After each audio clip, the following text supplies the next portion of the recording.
Buen día, profesor. En esta ocasión estamos presentando la práctica número 8 correspondiente a los circuitos RLC en sus diversas configuraciones, tanto en serie como en paralelo.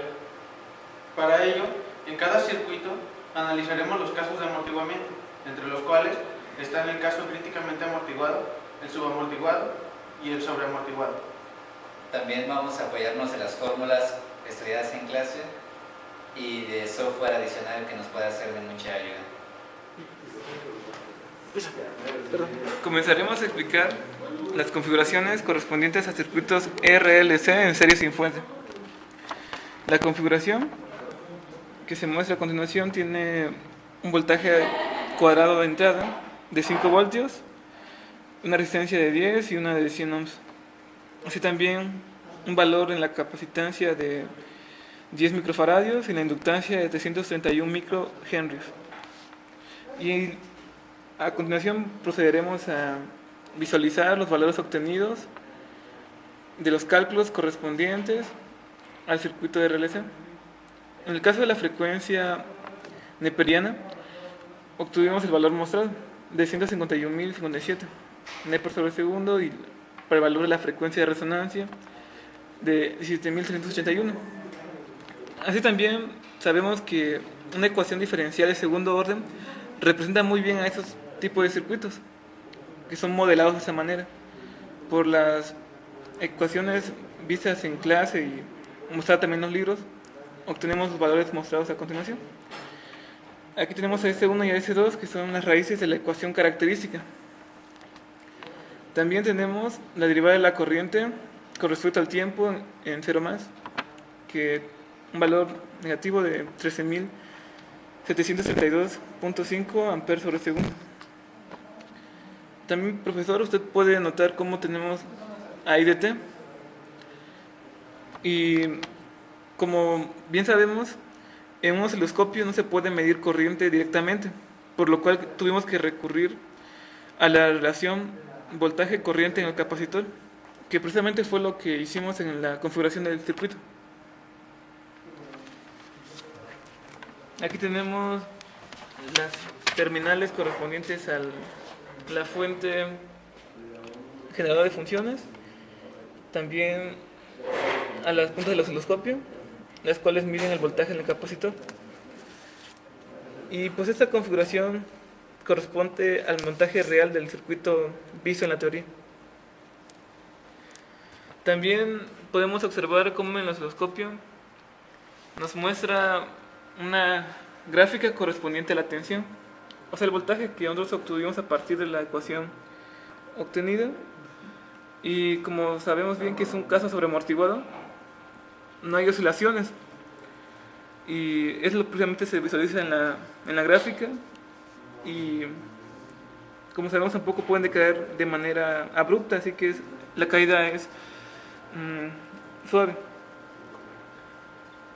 Al comparar las gráficas que obtuvimos en las simulaciones, podemos notar que los valores obtenidos en la simulación del software TINA y los obtenidos en el osciloscopio son parecidos.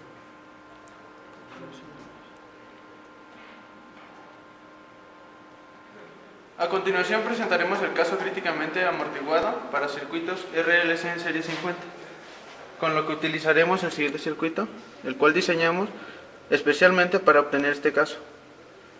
Notamos aquí un generador de funciones en el cual vamos a crear una señal cuadrada con ciertas características que nos permitirán ver claramente el voltaje en el capacitor, y a partir de ello obtendremos una ecuación de corriente en el mismo. Notamos también que tenemos una resistencia de 10 ohms y una de 36.3868 ohms conectada en serie con un inductor de 331 microhenries y un capacitor de 1 microfaradio. Si analizamos el circuito para un tiempo menor a 0, notaremos que el inductor es un alambre, mientras que el capacitor está abierto, por lo que el voltaje del capacitor sería el mismo que el de la resistencia de 36.3868 ohms en este circuito. Usando el divisor de voltajes, obtenemos que el valor inicial que deberíamos esperar debería ser de 3.9 volts aproximadamente. Ocupando las fórmulas vistas en clase, obtenemos los valores de alfa y W0, que para este caso en especial tienen que ser iguales. Y utilizando las demás fórmulas también obtenemos la derivada de la corriente respecto al tiempo que será necesaria en el análisis. Ahora continuaremos con la relación que tiene nuestro circuito teórico con el circuito que construimos realmente. Notamos en este lugar la resistencia de 10 ohms, como lo mostramos en el circuito. Además, con la combinación de resistencias logramos armar la resistencia equivalente a 36.38 ohms, que sería necesaria para utilizar y poder demostrar precisamente el caso críticamente amortiguado. Notamos también el capacitor y el inductor conectados en serie entre ellos. Ahora, hacemos notar que el generador de funciones hace o describe la siguiente forma. Cuando estamos en un tiempo menor a cero, el generador de funciones actúa como una fuente, en la cual, cuando estamos en tiempos mayores a cero, se apaga, por lo que simularíamos más o menos de esta forma, y eso nos dejaría el circuito RLC en serie sin fuente, donde el capacitor y el inductor serían almacenadores de energía que describirían el comportamiento críticamente amortiguado para la señal de voltaje. Ahora procederemos a visualizar la señal en el osciloscopio, para lo cual tomamos en cuenta la alimentación, que serían estos dos puntos, y en donde se mediría el voltaje. En este caso sería en el capacitor, donde, como dijimos anteriormente, describiríamos el comportamiento de la intensidad de corriente a través de este voltaje. Vamos a ver ahora el generador de funciones y el ajuste que tenemos para lograr este caso críticamente amortiguado. Nos encontramos con una onda cuadrada en la que tenemos una amplitud de 5 voltios pico pico, además de una frecuencia de 500 Hz. Tomando en cuenta esos valores, nuestro circuito, notamos la gráfica de este caso críticamente amortiguado. Como lo hemos dicho, esperamos medir el voltaje en el capacitor, por lo cual, utilizando el osciloscopio, podemos ver la gráfica y su comportamiento.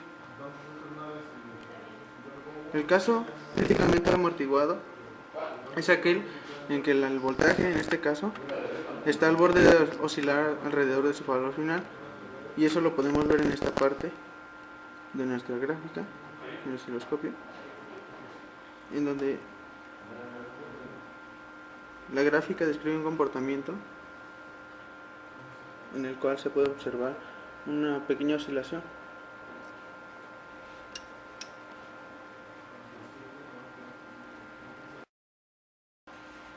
Por lo cual podemos concluir que el caso es correcto.